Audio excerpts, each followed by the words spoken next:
mbote lisusu puisque bozali ike ya kolanda manaka na bino parlons Congo. Merci pour la fidélité, merci pour le soutien de l'un ou deux près, ça nous rend utile puisque tozali wana pona kosala musala ya Congo, tozali na bandeko oyo tokobeta na bango masolo matali ville morte oyo ezali bongo annoncé mukolo mwa lobby le 3 juin na bandeko ya opposition réunie pour empêcher le régime Tshisekedi ya kosimba constitution. Et on a invité Toko Sosola Yango. Visite d'inspection, ça se parle encore avec Félix Tshisekedi na Kinshasa, Ali Kotambola, Banzele Ali Kosilate, Toyebite, Tokosuka Wapi. Après visite à Tshisekedi, na ba infrastructure na ba musus nini Tokozela na tina ya tata, quoi qu'il a décrié le langage gestion Ali Kokende. Et aussi changement à la constitution, dialogue inclusif et aussi les élections en 2028. C'est quoi la priorité? Merci. Trois invités, Tolina Bango, to bandina maître Papi Kalombo. Mbote Pebo Malam. Mbote Monamboka Benoît, Gelor, Kole Belair. Okimabiso, comment on l'a, Matame Vimbi, moi, teinture Bongwani, je rappelle qu'il est le coordonnateur national de l'ASBEL appelé Collectif d'avocats congolais pour la bonne marche de la justice.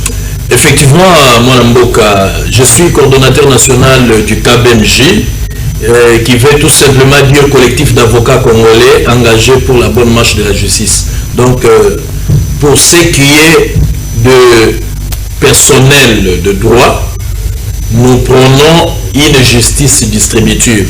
Ok. Oui, voilà pourquoi nous œuvrons aussi dans ces cadres-là de contribuer à l'épanouissement de notre pays. Merci beaucoup. Tozali Pena, coordonnateur national et à RJCD. Divin Matangia, votre madame. Bonjour très chers journalistes et nos très chers compatriotes qui nous sommes en train de nous suivre partout en République démocratique du Congo. Et à nos très chers que nous avons y participé le même plateau aujourd'hui. Je suis conscient que l'humanité est imparfaite, que la mienne ne s'échappe pas à cette règle. Absolument. Même celui du président de la République démocratique du Congo, son Excellence Félix-Antoine Tshisekedi Tshilombo. Voilà. Nous voudrions participer à nouveau pour donner des perspectives sur la situation actuelle qui traverse la République démocratique du Congo. Nayango Bisso, rassemblement des jeunes congolais pour le développement, tout et soutien à Bisso pour la Bokambamia et Kolo Congo. Merci beaucoup. Tous allez bien dans mon Congo. Robert Ali Moko, il y a SID, il y a Martin Fallou Matiti. Merci beaucoup, madame. Ok, mbote na yo ndeko Benoît, mbote na bandeko otozo kabona bango makanisi lelo na émission na biso Parlons Congo na Show TV. Pe mbote na ba congolais, pe congolais nyonso bazola na biso partout dans le monde, diaspora, pe libanda ya mboka na ba province nyonso boyei malam na émission na bino Parlons Congo. Merci tous na yo puisque bino de déclarer qui ville morte lobby. Qui Prince Penge koyebisa bayimboka ke bosimba bana na bino badimate mutuka yebimate communication wana etienwa ikiki na ba réseau baliko s'attaquer, il y a même des plaintes qui s'écrivent en cascade baliko zéro koleka lobby. Est-ce que c'était opportun ya bino bandeko opposition na eleko tozali bo déclarer le 3 juin ville morte? Ok, ndeko Benoît, ezali bongo oyo eza bongo ndingisa na kati ya mibeko na biso ya mboka, liberté de manifestation. C'est que congolais nyonso oyo abengami congolais aza na droit ya koexprimer consentement na ye. Eloko asepeli nango te, eloko oyo amoni kino elongobani te, azali na droit ya kotelemela mpe ya kodenonse yango aotu voix. Na oyo ezali bongo activité kosalema lobi ya ville morte, ezali na bandeko misusu balati yango kino, eza une première expérience te esalema déjà na nda ya Kabila opeko na ntango ya Tshisekedi ezali ya liboso oyo na ntango ya Tshisekedi ezali bongo na nda ya liboso tozela total biso to opposition conscient pe non armé elobi kino lobi le 3 juin eza bongo journée vie mort mais toza na marche te parce que batracte ezobwakama na moni yango na wileri na moni mpe yango na niveau ya Selembao kino lobi opposition ezali na marche mais naye koyebisa na bakongomani kino toza na marche lobi te marche lobi ezali te lobi ezali journée vie morte oyo congolais azoexprime kino ide oyo monsieur Tshisekedi na bapolite na ye ya union sacrée oyo bazolinga bongo kochange constitution aussi longtemps eza bongo au moment opportun te yango mo kino opposition etelemi mpona kodénonce eloko wana kino ezali mabe priorité ezali kino social courant mai misala transport malamu sikopo nini ntango bato bakolela oke biloko ematina wenze insécurité ezali zala yali bato bali kosikile malamu te bali kodeklare baaction allant dans le sens ya que peuple a cette trouvé sango ezali kaka makambo na bino ya politique wana bokende na énergie nyonso non ndeko Benoît biso tozali na toujours au côté ya peuple na bopposition ngamo mpe nazali na kati merci ngamo mpe nazali na okima so eza ke souffrance eza te nde ndeko na biso ngaki a créé coalition jeunesse ya likemba te acréé angelu le sauveur acréé jeunesse ya likemba parce que souffrance ezali acréé le merci so totali na zoni moke na chite mpona koloba bo le 20 mai na ngaba opposition esalaka marche tozalaka président Martin Matata na Moïse Katumbi obengi président Matata président Moïse Katumbi obengi ka président Martin Fayulu mais nakoloba mpe président Matata président Moïse na président Martin Fayulu tozalaka le 5 mai na ngaba tosalaka marche mpona sociale lelo tomonaki mise ekutaki tomarchaki edepeshaka bozela nini lobi nini esalama lobi lobi eloko oyo tozozeza kino lobi bokomona ndenge congolais azolakisa kino aza désaccord andimi te proposition oyo bazosala ya modification changement ya constitution baninga mosusu babimi lobi okosala nini baninga bakobima lobi toyebi kino monsieur Augustin Kabuya abengisi bafort du progrès pour organiser le marche ya soutien mais biso tolobi kino biso marche ezali te merci beaucoup Augustin Kabuya timba aka 47 topesi yongo te na baforce du progrès nyonso ya UDPS barésistant ya lamuka ainsi de suite. Maître Papi, pourquoi ne pas laisser place na bandeko ya opposition ndenge balobi ke ville morte ya lilobi mais de l'autre côté baya pouvoir balobi bakotambola lobi parce que ndeko atangi Augustin Kabuya na bandeko ya force du progrès. Est-ce qu'on peut dire aujourd'hui que le régime Tshisekedi a peur de cette opposition réunie pour empêcher Tshisekedi et l'Union sacrée de ne pas toucher à la constitution? Ne touchez pas ma constitution. Okay. Merci beaucoup, cher journaliste Benoît. Merci encore une fois pour Mutuna Nayo. Tolandi Bisonyoso Nabokebi. Maloba ya mwana mboka ndeko Robert y a décidé. Bon, c'est vrai que Naoyo Azali Koloba, en tant qu'analyste politique indépendant, Namonia Mabete.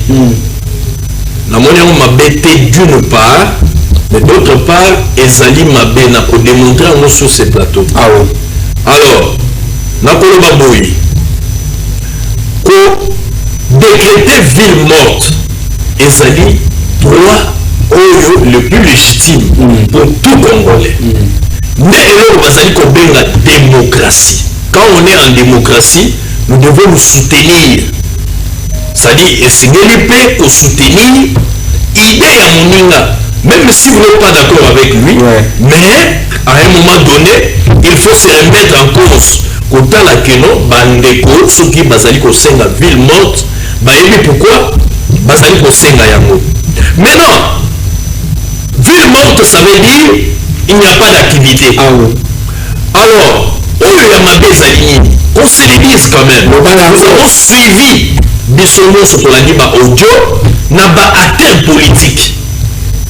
Bazali comme il dans la démocrate. Parce que bazali ko finga Tshisekedi, bazali ko boya o Tshisekedi bazali ko sala, bazali ko qualifier Tshisekedi comme un dictateur.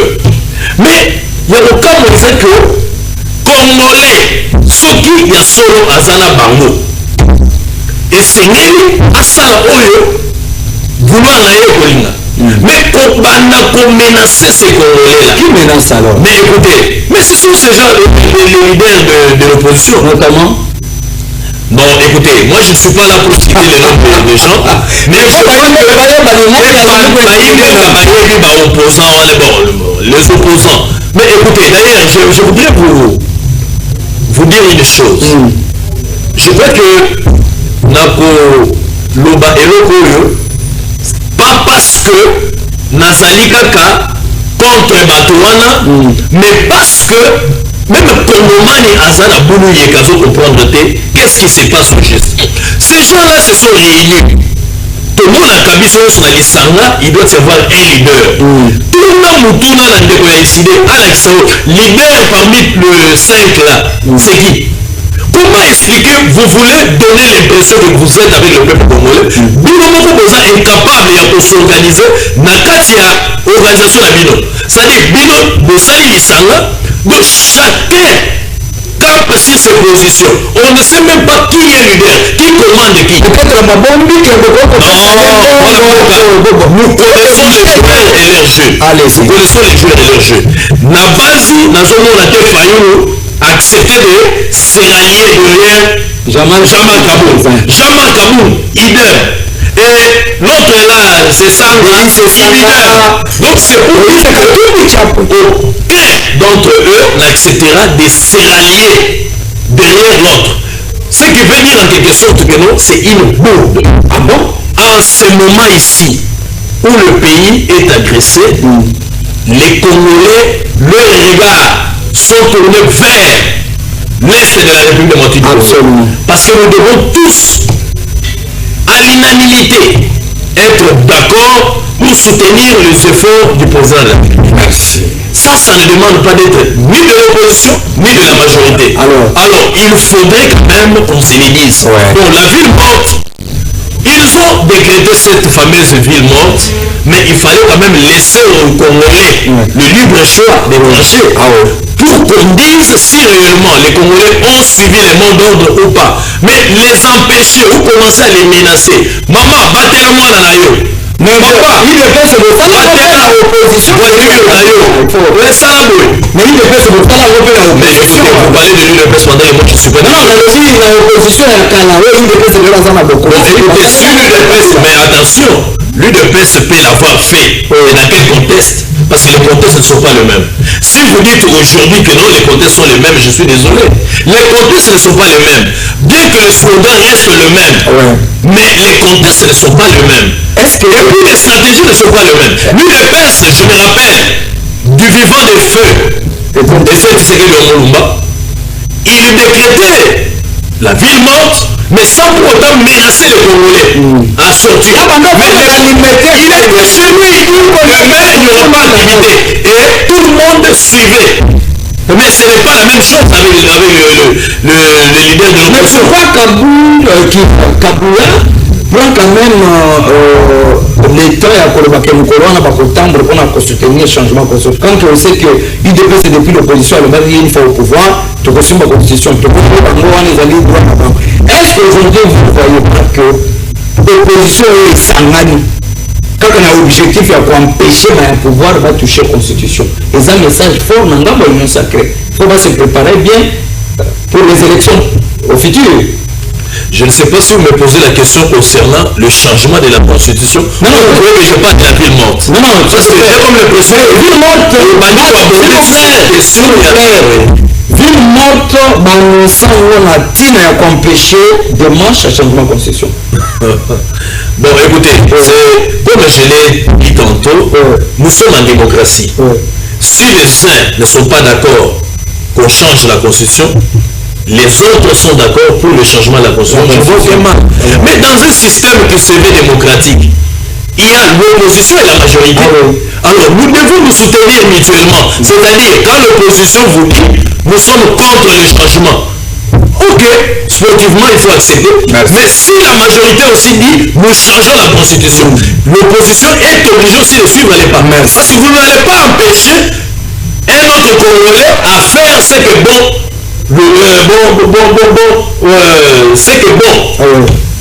lui semble et ne pas vouloir que les autres fassent ce que bon leur semble aussi. Non, nous devons nous soutenir mutuellement. C'est-à-dire respecter le droit des uns et les droits des autres. Merci beaucoup, Divin. Le respect mutuel des droits des autres. Mais alors, on comprend peut-être que le régime en place a peur. Il y a comme on a failli, Kokangamana, Jean-Marc Kaboul, le poids lourd de l'accession du pouvoir de l'IDP Tshisekedi, comme on a Béris Sanga, Moïse Katumbi et les autres, le pouvoir, Bali Koban, il y a un moment où il y a une ville morte, il se peut tout compliment. Est-ce qu'on ne craint pas qu'il y ait chevauchement lobby, il y a affrontement, il y a des militants, des partis politiques, qui seraient les responsables? Merci, très cher journaliste. Je pense très bien. Je pense très bien sur la situation actuelle qui traverse la ville province de Kinshasa. Ndenge ba leader ya opposition basangani balobi non mokolo ya le 3 juin il fait de organiser ville morte. Par quel moyen? Par quelle préoccupation pendant que le peuple congolais a ça derrière chef de l'État?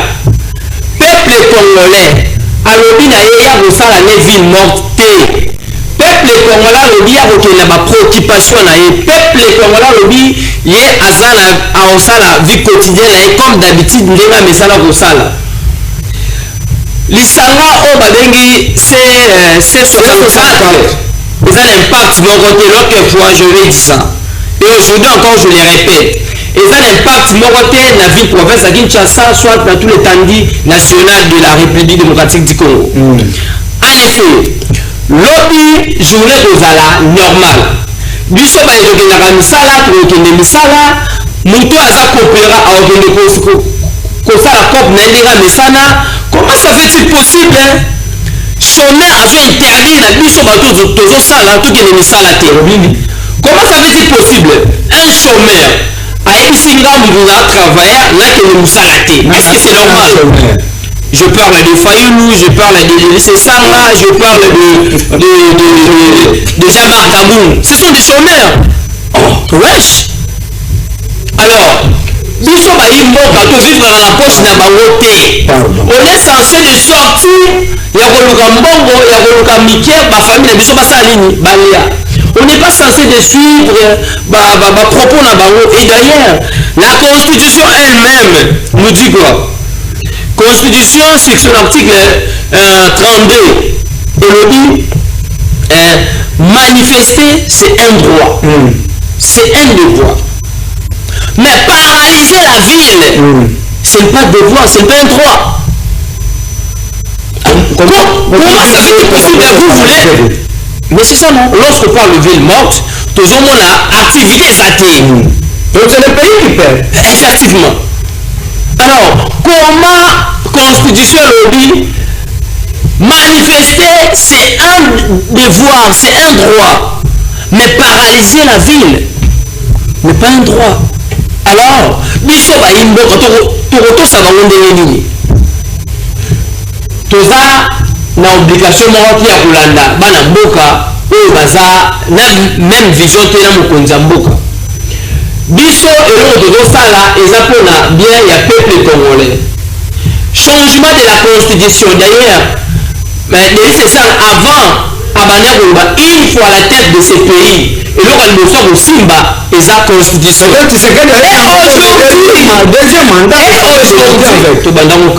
Et aujourd'hui il nous dit ne pas toucher à ma constitution. Pendant que vous parlez de votre constitution, et ça peut être des choses.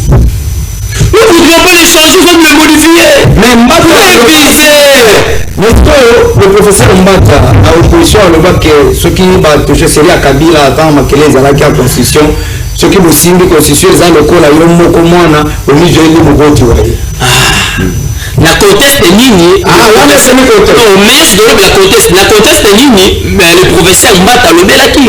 La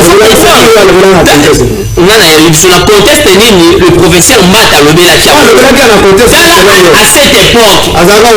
À cette époque, RDC Zaki et Banner au vivre Nénéni. Parfois, tant que je suis na Itandoike, na compatriotes ou bazam na même vision de la vision. Non. Allez, vous me répondez à la vision de la vision. On est censé à cause de la MP na ba idée parce que lorsque je l'avais écouté de prendre la parole, ses arguments étaient un peu plus macabres. S'il vous plaît, pas des attaques personnelles. Mais je parle de... Non,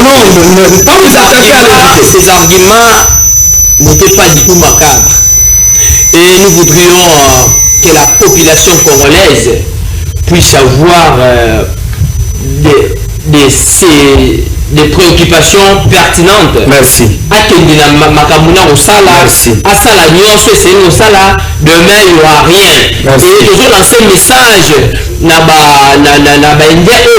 République démocratique du Congo, lobby a magasin lobby a atika la bongo jusqu'à nouvel ordre et puis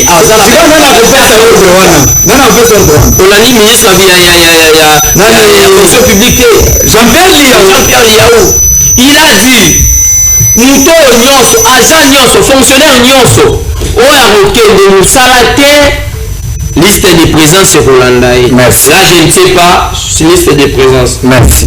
On est ensemble. Merci.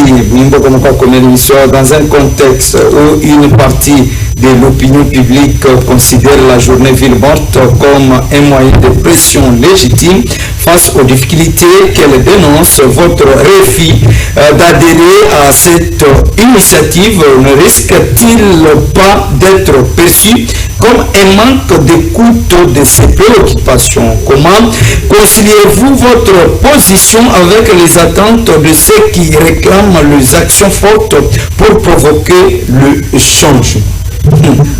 Comme ça, c'est un message très profond. Moi, la Congo. On ne sait pas comment vous allez autant de sa opposition. Alors, c'est ce qu'il y a aussi dans la constitution. Bino côté de la constitution va s'imbattre. Élection en 2028, Bino de le dialogue. Apparemment, besoin de Tshisekedi, le pire que l'opposition actuelle a, c'est que vous êtes en face d'un opposant de plus de 37 ans. Est-ce que vous pouvez surmonter le Tshisekedi à Tabo Sangani Moubondo? Ah, mais c'est Benoît et l'on a bâtiment. Il faut le bas avec position et avec argument. Le belé, mais synthèse et alité. Par les attaques personnelles ici, alors, il y a mais tout le monde a un membre. Zoa aux anarchies. Tala na tweet, il y a M. Tshisekedi. Le président de la République, le 22 août 2016, il y a encore M. Tshisekedi à Twitter. La vie morte ne sera que le début d'une série d'actions visant à mettre fin à l'imposture et à la provocation des kabylistes et des kabylistes. On va retrouver le titre à le 22. Yémoko en place, Yémoko a tout l'angle Kabila Bo. Mais reposer Sangana Bo. Yémoko na c'est Tshisekedi.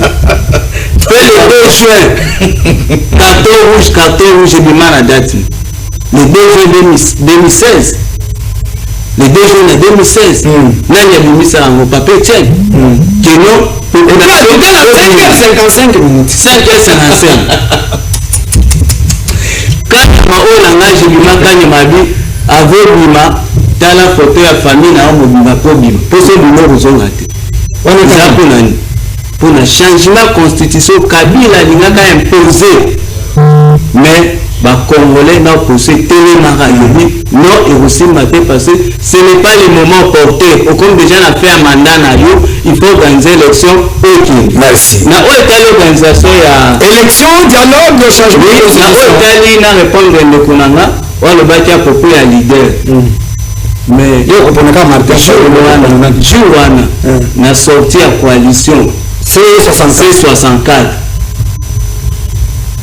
balobaki clair qui awa tozana makambo ya leader te osongolo para non awa ezali tosangani pona kobare route na Tshisekedi na changement ou modification ya constitution ou soit na décision na ya pour rester comme président en vie il y a une sécurité à la vie c'est ça na inde balobi que non coalition 64 ils ont l'impact te so na l'impact te mais c'est Kabanga qui a formé ces 4 te c'est qui monsieur Kabou a formé ces 4 parce à sentir nouveau vent ah bon un nouveau vent vient de se naître yango kilo monsieur Kabou a bani mbamba lisanga bongangani tout ça ba produit fini avec produit mais pour C4 même la pharmacie ne va vraiment payer ça C4 c'est quand les médicaments sont les C4 ceux qui tiennent à C4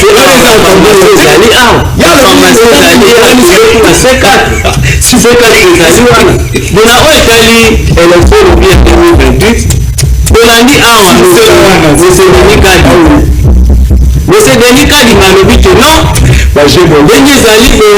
moyen pour organiser l'élection parce que mboka eza na sécurité divisé ezali bazone mosusu eza occupé par barebelle mpe mbongo ezali te pour organiser baélection mais tozonga bato na 2023 Kadi Malien aorganizaki simulaki électorat ya 2023 aorganizaki yango Goma esalaki élection Bukavu esalaki élection pourquoi parce que ezalaki occupé par barebelle mais pourquoi na ntango wana na 2023 aorganizaki élection au moment où mboka ezalaki occupé mpo ezalaki agressé mais ekomi na 2028 tout ça pour organiser l'élection tellement azalaki nommé mpe azali proche ya entre parenthèses tout ça famille Tshisekedi c'est pour cela azali wana mais normalement na mboka oyo démocratie vandi mais c'est pas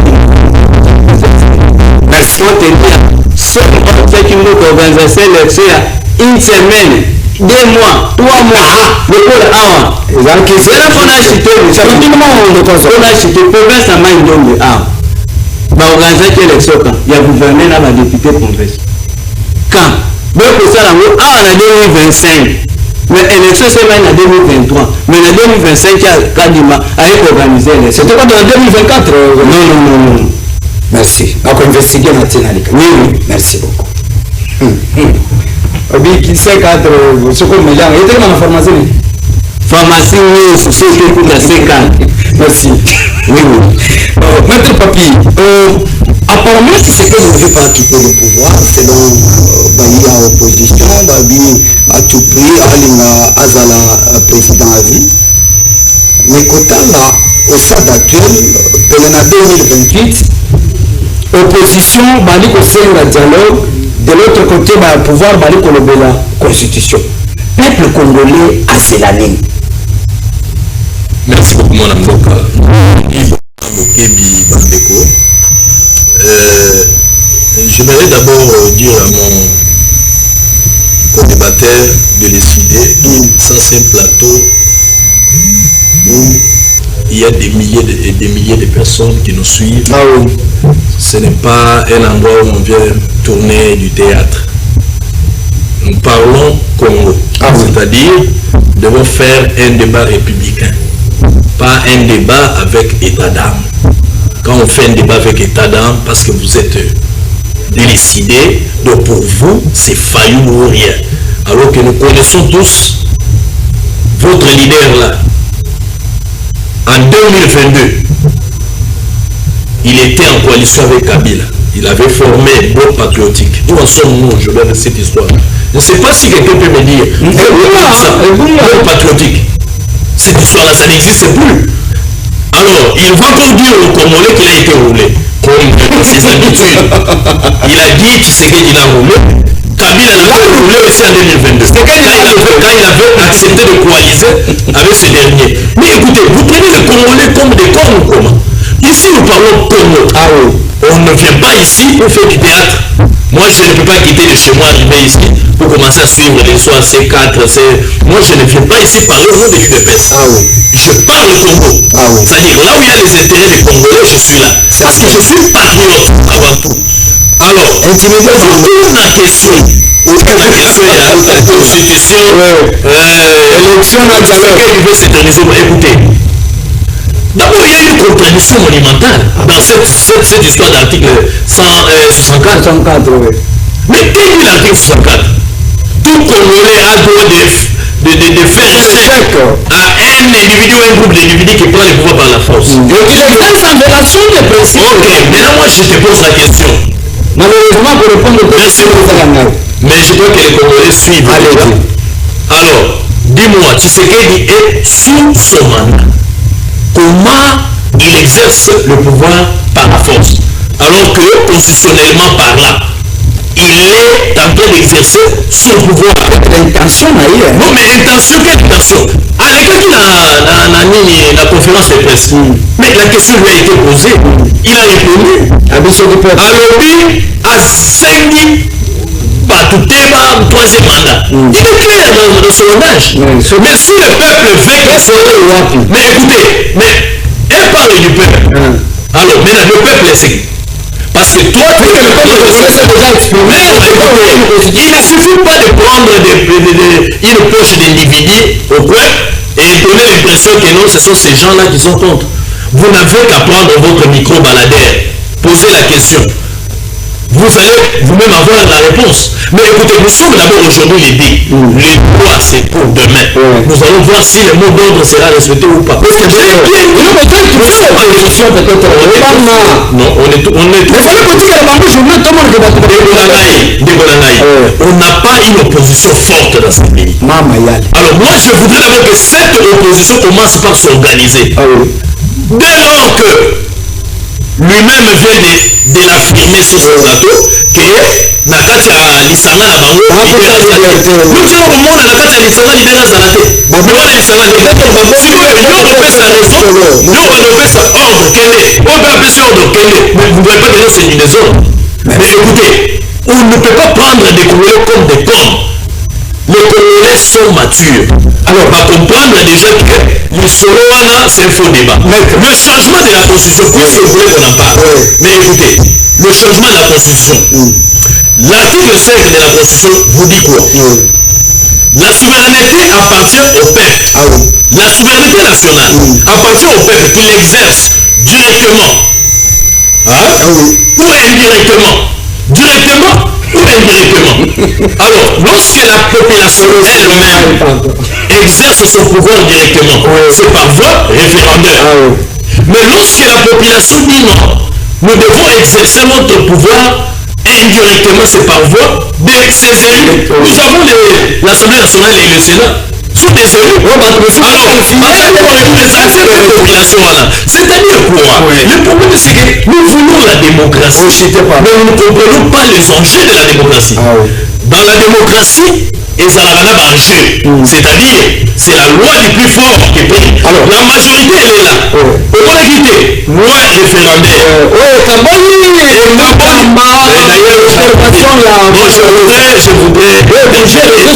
Je voudrais dire une chose à l'honorable Van Walesa, pour qui j'ai beaucoup d'estime. Je crois que en politique, il ne faut pas être oisif. Ça veut dire oisif, c'est-à-dire olingika olakisa bato ke yobe ozali. Attendez, Moutamba c'est leader. Moutamba c'est leader, c'est lui qui a créé mon gène. Mais je n'ai pas vu nulle part. Moutamba lui que a participé au placement. Vous savez le problème c'est ça que Van Walesa a dit, ça a créé une forme de discorde. Au moins, il y a un monsieur, maître Doli, si je veux. Voilà. Qui prend les commandes de nos chefs. Mais il a été reçu, il me semble, avant-hier. Donc après la sortie médiatique de Van Walesa, Ce n'est pas bien. j'aimerais avoir une précision là-dessus.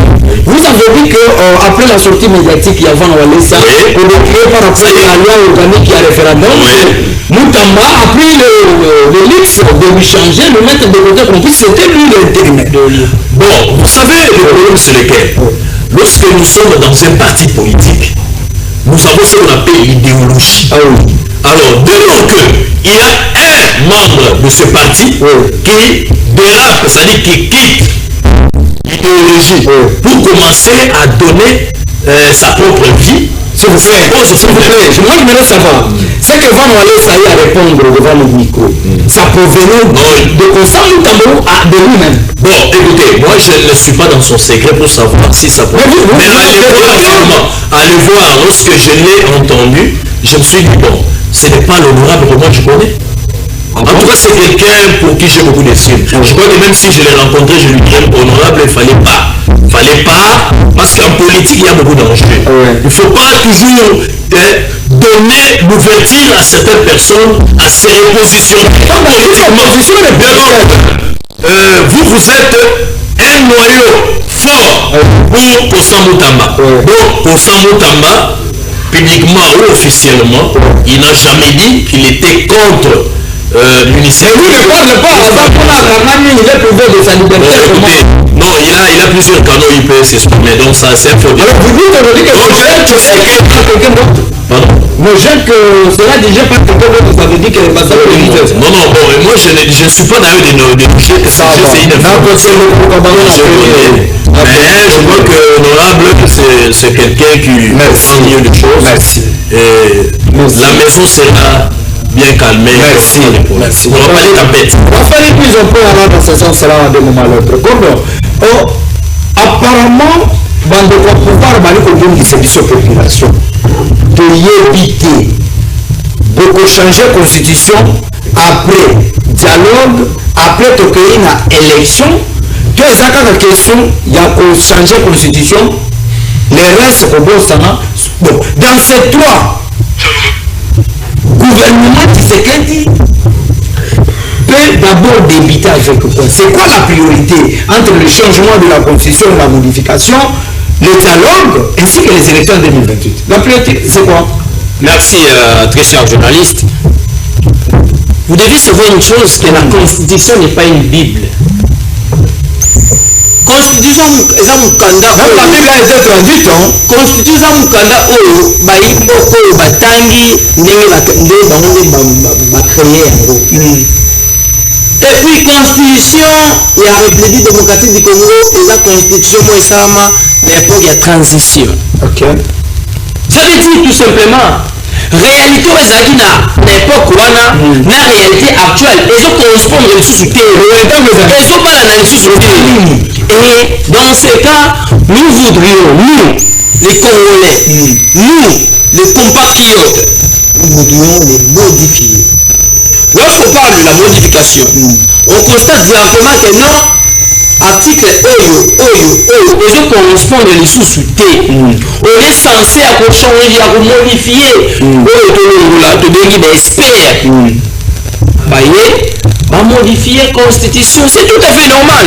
Et puis, membre d'élection en 2028, le président de la République n'a plus besoin d'être au pouvoir. Parce que, la conférence, mon très cher maître, sans qu'il peuple, constituer PCA des mandats. Sur la droite à penser sur la troisième mandat. Le peuple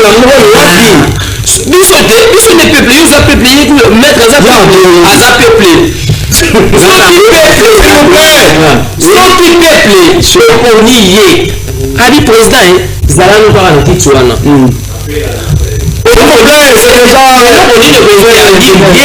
que il fallait la télémie à non tu ne seras pas.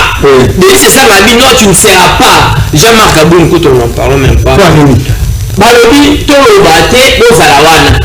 Biso le peuple tout bien. Merci. Toki na makambo ya référendum. J'étais rapidement.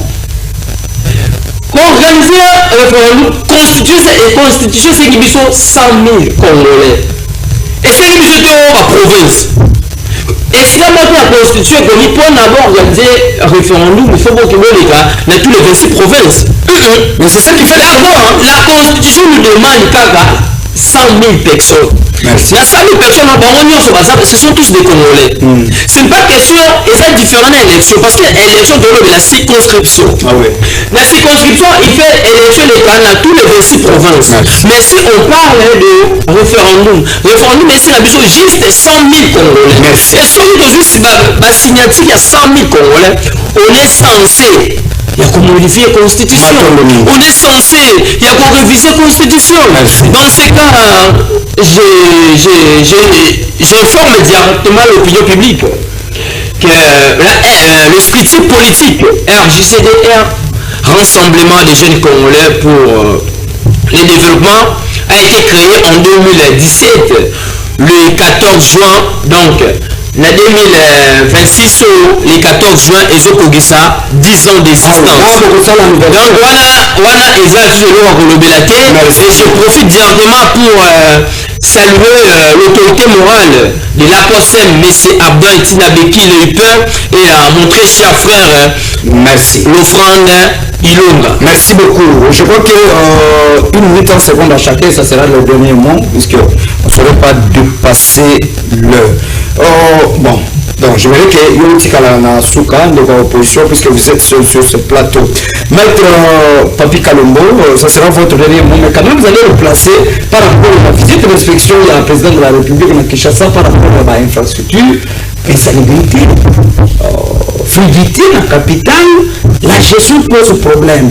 Après 37 ans et demi de presse dans l'opposition, le meilleur candidat qu'on pouvait donner pour la première fois à Kokamba Kinshasa, c'est Daniel Bumba. En tant que jeune leader, êtes-vous fier de la gestion de Daniel Bumba? Merci beaucoup Mwanamboka pour motuna na yo ya suka. Alors nazali kosenga na ba Congolais nyonso bisika nyonso bazali que bayeba que mboka oyo eza mboka ya ba grand leader oyo atikela biso baza tellement ebele bas tokoki kosite bango nyonso te. Tozala ba Simon Kimbangu, tozala Kasavubu, tozala ba Lumumba, pour ne citer que cela, voire même Etienne Tshisekedi au Mulumba, parce qu'ils ont lutté pour que ces pays aient retrouvé Nzela Nangwa Malam. Lelo mboka eza agressé. Ils sont nyonso en vertu il y a article 63 il y a constitution na biso oyo esengi to se rallier derrière ba effort il y a mwana mboka le président de la République son excellence Félix Tshisekedi oyo azali ko aménager ba forme moko te pona kozongisa mboka oyo sur les rails. Alors bakambo ezali koloba masaela, c'est aussi ça le débat, parce que nous sommes en démocratie. Yemoko aza démocrate, il veut que chacun de nous puisse s'exprimer. Contrairement à bateau musu bazali au monde sur l'opposition lobi ba moni ga lobi mabe. Mais écoutez, tokoki koboya opposition na mboka te dès lors que nous prenons tous la démocratie. À moins que tout ça voilà pour la dictature. Maintenant pour négocier ça super rapidement au moni bon visite l'inspection il y a président de la République et ça a vraiment une désolation dans l'opinion même pour la Yemoko, mais pour le que je suis fier de la gestion de Daniel Bumba. Je ne peux pas dire que je ne suis pas fier ou je suis fier, je peux dire tout simplement que Bumba a fait ce qu'il pouvait. Donc la plus belle femme du monde, ne donne que ce qu'il a. Merci. Bumba n'a donné que ce qu'il pouvait. Maintenant qu'il y a une équipe de task force qui est mise en place pour faire la continuité, espérons que la ville va redorer son image Avec le général, avec le service national. Voilà, c'est un monsieur. J'espère que de cette on va revêtir. Merci. J'aime cette décision du président de la République, Félix Antoine Tshisekedi. Yakoba qui se charge, même temps nous devons faire le salam alam pour monsieur Zomata. Jean-Pierre Kasson Kabouik. Tanisa kama général Moussou Bazalou encore pour comploter contre Mboka. Tanisa Bango le Lenga comme Mboka. Vous avez votre passé, mais aujourd'hui vous montrez de quoi que vous êtes capable dans vos salles. Jean-Paul Kasson Kabouik, courage à vous, vous avez totalement notre soutien et le président de la République pour le choix. Ça c'est très bien. Moi, votre dernier mot et vous le placerez par rapport aux visites du président Patrick Nakissassa. Du coup, merci très cher journaliste. J'ai toujours parlé de Daniel Bumba. J'ai toujours plus souvent De Daniel Bumba comme gouverneur de la ville-province de Kinshasa. Je suis conscient que tout être humain est imparfait. Et la mienne ne respecte pas cette règle. Même celui du gouverneur Daniel Bumba ne respecte pas cette règle. Daniel Bumba a vu Kinshasa l'État nini, Atiken l'État nini. Daniel Bumba a coupé Kinshasa l'État nini. Pour les gens Kinshasa comme Maboye. Alors, le monde, le président de la République a fait son choix. Il y a Bobagisa Moko, il y a Bakonzi. Kinshasa, embellissement et ville province de Kinshasa. Et ça, c'est écarté le gouverneur. Le gouverneur est là. Donc, mais non.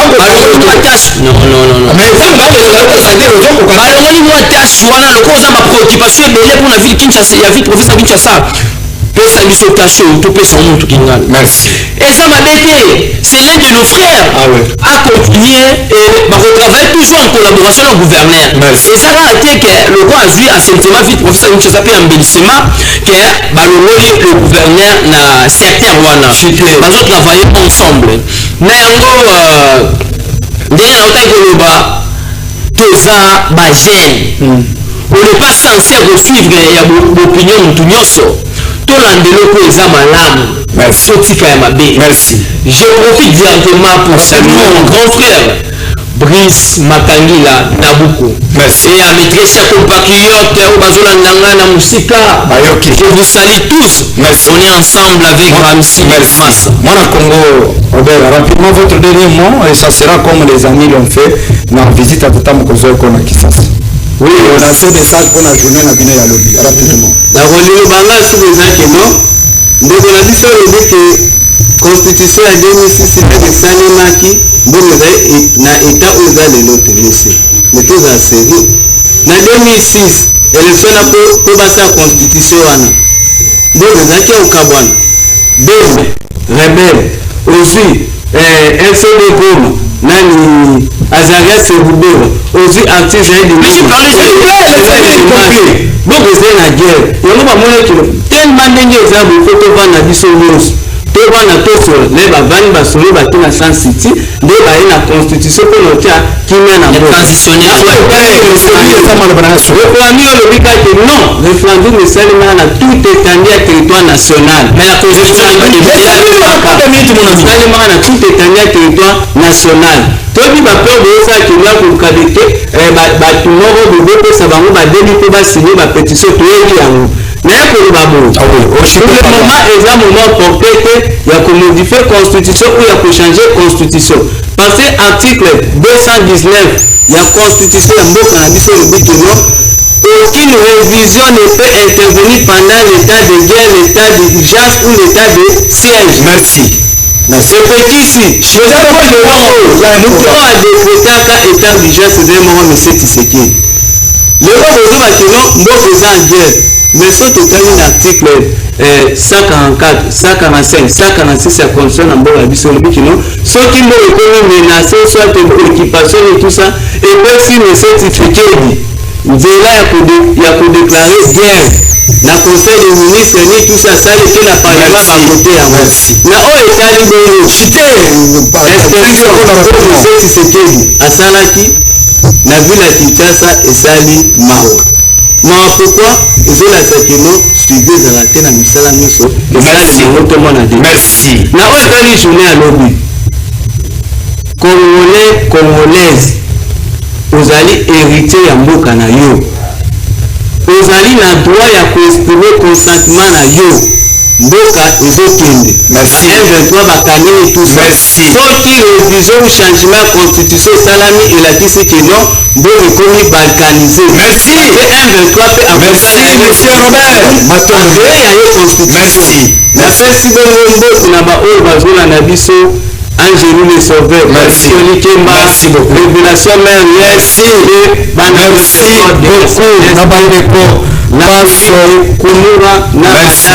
Anastasie, merci. Merci beaucoup à Bandekman Somalandi, parlons Congo, Mokolo, Malelo, Yamaki Natina Nabino, Maître Papi Kalombo, Ali, analyste politique indépendant et coordonnateur national et un collectif d'avocats congolais pour la bonne marche de la justice. Également, Mwana Congo Divin, je rappelle qu'il est le coordonnateur national de RJCD. Également, Mwana Congo Robert, cadre na SID, il y a Martin Foyou Madidi, plateau na Monsieur Zali, je crois que mise au point par rapport à Makele, nous sommes autour, il y a Nojek, autour il y a Passer Kabundi Walesa, na Maman Gel, autour il y a Van Walesa, pour rater rendez-vous à 14h30 en direct de Show TV, na émission Parlons Congo, na Kopanza Télévision. Na lobby, na Kopanza. Je vais répondre. Na babile ko belé na moni na raison, na kotumbana le lobby, tout le monde qu'est-ce qui doit venir derrière. Émission réalisée par ingénieur Emer Kidoya. Si ma caméra tout ça qui na Mwana Congo Capel na Motangi. Rediffusion, il y a émission Lelo à partir il y a 22h05 sur les antennes de Show TV. Oetikali Zambaka Bundouale sa maman Gerba 60 de revêt spirituel et ça le partage à Mokosima Moussous. Le Congo ne sera jamais